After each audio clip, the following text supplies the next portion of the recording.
êtes équipé Bonsoir Mémé. On l'entend, vous êtes équipé d'un micro. J'ai mon micro, j'ai aussi ma tenue de lumière, parce qu'on va parler du Ballon d'Or. Exactement. Bah, tiens. Je vous les donne par groupe de 5, ce sera beaucoup plus fluide pour vous.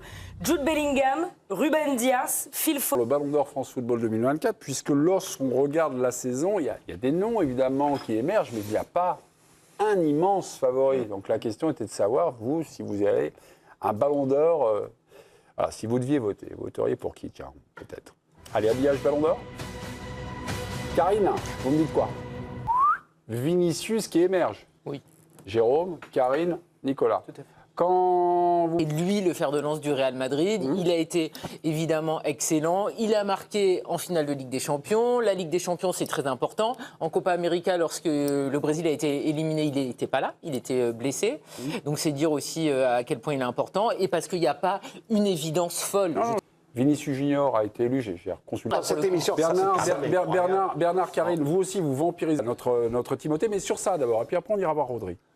Vinicius, je ne pensais pas qu'il est devenu dominant. Ça veut dire qu'il a pris le truc, il a pris les clés, et le Ballon d'Or, ça reste un vote. Ça veut dire que c'est quelqu'un qui va voter. C'est pas des stats, c'est des images qui marquent. Et je trouve que Vinicius a beaucoup d'images marquantes cette saison. Il pourrait remporter quelques suffrages, eu égard contre le règlement.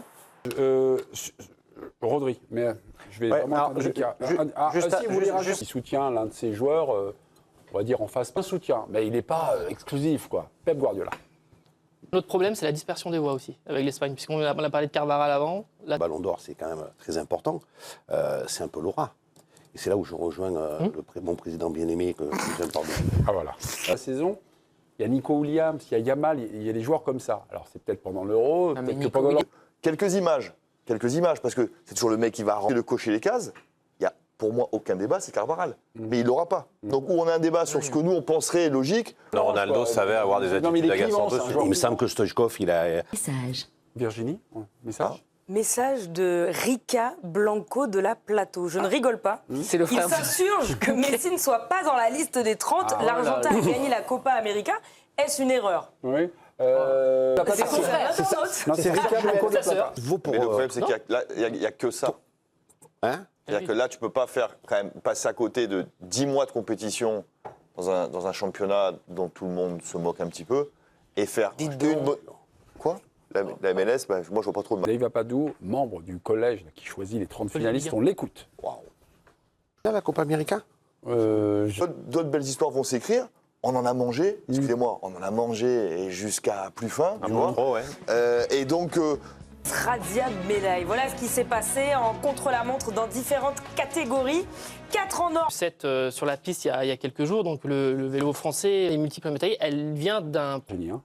Une médaille seulement, Mémé, quand même. Hein. Une en bronze. Un peu frustrante en plus, puisque c'est en tennis de bronze qu'il avait déjà obtenu en double. Un petit tour du coup. Questions, réponses, échanges. Victor Coudreau face à Alex Portal.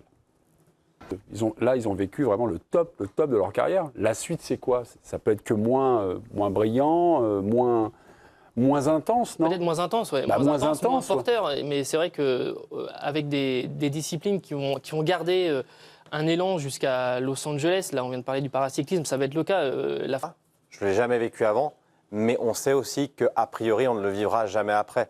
Donc ils sont aussi préparés. Bien sûr. JO. Oui, les JO Blues, on appelle ça. Et les vainqueurs Ils également. ont eu leur jour de gloire et derrière, parce que Isaora Tibus. voilà, qui a fait un post en disant effectivement. Prise du soir, il va disputer son tout premier carré final en Grand Chelem. Caroline Garcia, son coach, c'est fini. Elle est en grande difficulté depuis 1 an et demi. Elle remet tout à plat. Elle décide de profiter sur le Tour d'Espagne. Cette fois-ci, c'est la pluie qui a animé la course et non le classement de tête. À 2 km de l'arrivée, les sprinteurs se sont expliqués. La deuxième étape du Tour de Grande-Bretagne échappe de très très peu. De ça, le Français est parti à l'attaque dans le sprint final, mais le Britannique. Le Ballon d'Or, France Football, il faut les jetons quand même. Les 30 nominés, donc les 30 finalistes ont été nommés. Je vous redonne pas les garçons, on en a assez parlé, je pense. Oui. Voilà, on va passer aux filles quand même. Oui. Regardez, on a 2 Françaises, Grace Gayoro et Marie-Antoinette Katoto.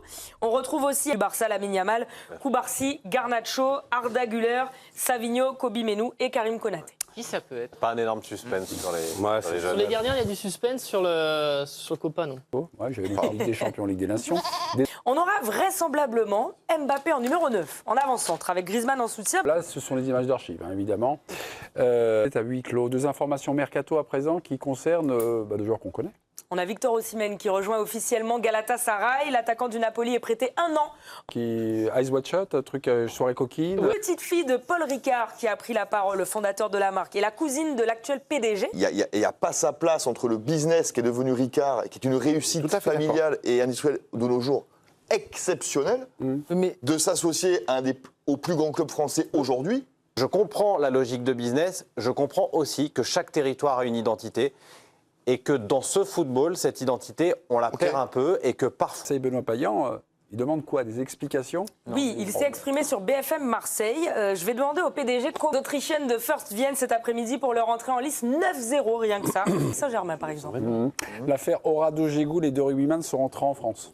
Ils ont atterri à l'aéroport de Roissy-Charles de Gaulle en début de soirée. Ils restent mis en examen pour viol aggravé en Réunion. Les prochains jours vont être marqués par de nouveaux moments décisifs dans le déroulement de l'instruction. Camille Macali a suivi leur arrivée à Paris pour la chaîne L'Équipe. Bonsoir Camille. Quelle suite judiciaire pour les 2 joueurs du 15 de France à présent? Salut Virginie, bonsoir à tous. On arrive en Grèce?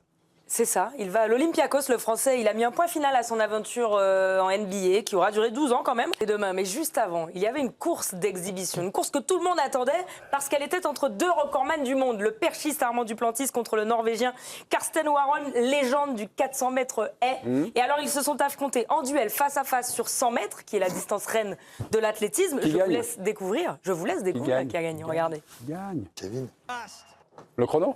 10-37. 10-37. 10-37 sur 100. 10-37 pour Armand Duplantis. Et je peux vous dire que c'est un chrono qui est loin d'être ridicule. Parce qu'avec ce temps-là, il aurait eu sa place au championnat de France du 100 mètres. Ouais, 10-37, ouais. En qualif, moi je l'imagine. Qui ont fait mieux cette année En sur le 100 2024. mètres. Ah oui, quand même, ouais. J'avais fait mieux. Activé, puisque l'abonninette.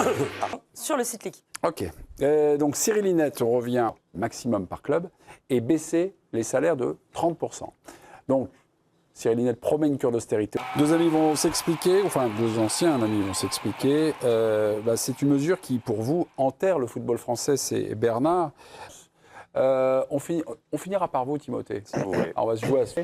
Relancer ou enterrer, Timothée ou Bernard. Encore moyen. Ça, c'est au club de bosser. C'est pas d'instaurer une espèce de police du salaire comme ça. Parce qu'un bon joueur, il faudra bien le payer. Et à deux- Après, je peux... Cyril Linette était ce soir l'invité oui. des RMC. Karine On va va pas parler, continuer. Ça sera juste après la pub. quel Appuie. Favorable au retour d'une Coupe de la Ligue, mais sans les clubs français qui jouent l'Europe. Voilà, il explique. Si les clubs européens ne jouent pas la Coupe de la Ligue et qu'on remet la Coupe de la Ligue avec à la clé une place en Ligue Europa Conseil d'administration parmi les gens qui votent. Ah, le problème qu'il faut régler en France, C'est c'est le de premier. surpayer des joueurs moyens. Mais, Ah oui, mais là, Timothée, c'est le premier. C'est le Ouais. premier problème. choses sont mêlées, ne vous inquiétez pas. Le président est désigné par le conseil d'administration à la majorité absolue des horloges. Et d'après vous, qui sont les maîtres des horloges? Eh bien, les parasympathiques. Bernard.